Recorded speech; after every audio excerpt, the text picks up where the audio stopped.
Is it time now for Media Watch? And I'm joined by Emma James. Hi there, Emma. Let's start, shall we, with the latest on today's tragic events here in Paris. A fatal knife attack, which has left four employees of the Paris police force dead, plus the assailant who also worked for the Paris police force.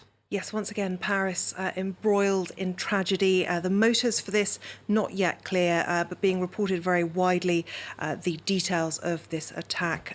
Panic at the police headquarters, says the Huffington Post. As you say, four dead, one of them female, three men, and one seriously injured too. Now, the attacker was shot dead. This all played out on the Ile de la Cité, which is very much the heart and soul of Paris, of course, where Notre Dame Cathedral sits as well. And these officers were targeted very much by one of their own. He had worked there for 20 years.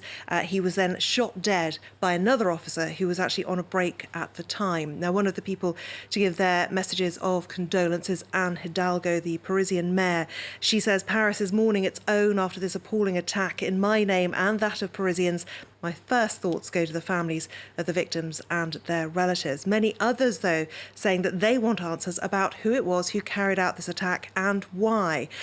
What we do know is that he was an administrative assistant, an IT specialist, 45 years of age. He'd worked at this Paris police precinct for 20 years.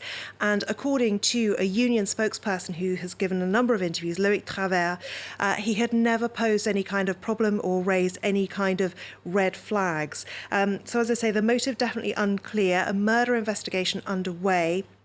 A team, however, is investigating whether there could be any links to terrorism. Of course, many people's minds immediately fly to that when this kind of thing happens. But it is suspected at the moment the most likely line of inquiry really is that this was actually an internal conflict. Now, Christophe Crépin, who is a spokesperson for the group Policiers en Colère, or Angry Police, has spoken about the fact that he knew this man, and he says he had problems with a superior and it was her that he targeted first. That's what Christophe Crépin has had to say. Huge amounts of speculation out there and a lot of false information too, so if you're looking on social media, do take things with a pinch of salt, to say the least.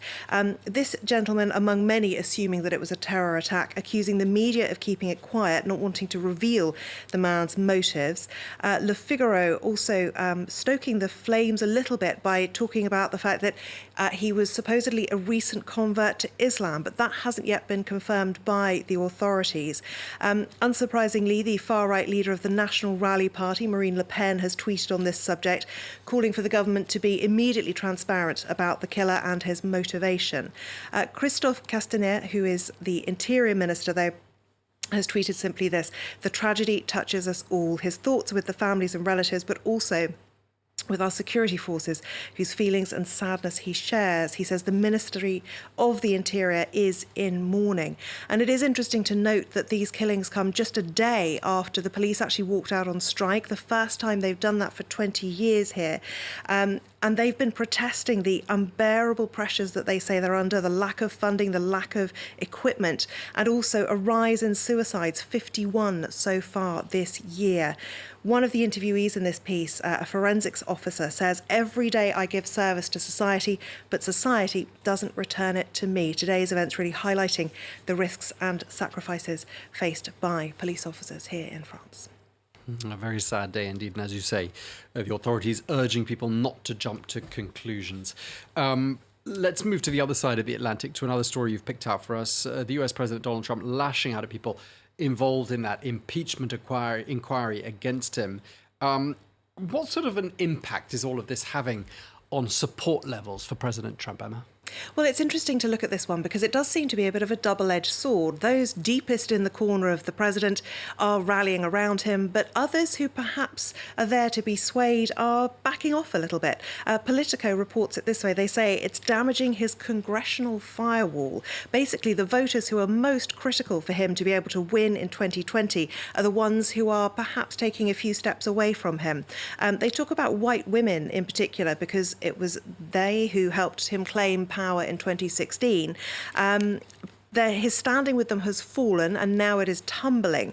And they say that women voters really have rallied behind Nancy Pelosi's decision to back this impeachment inquiry, something that's been borne out in a number of polls carried out since she made that announcement in the last sort of 10 days or so. USA Today have released a poll, the latest in a series, showing that there is increasing support for impeachment. 45% of Americans support the impeachment process, according to this poll. 38% are against it. 44% support conviction and removal by the Senate.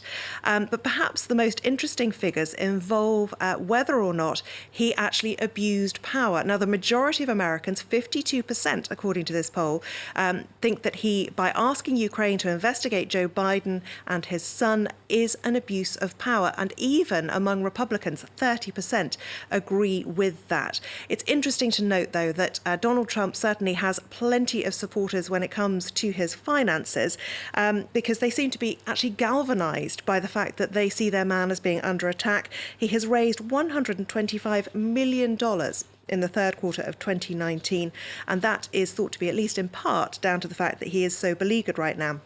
Now, so far this year, he's raised $308 million, and that's more than double the amount that Barack Obama had actually put in the bank at the same point in 2011 when he was running for a second term.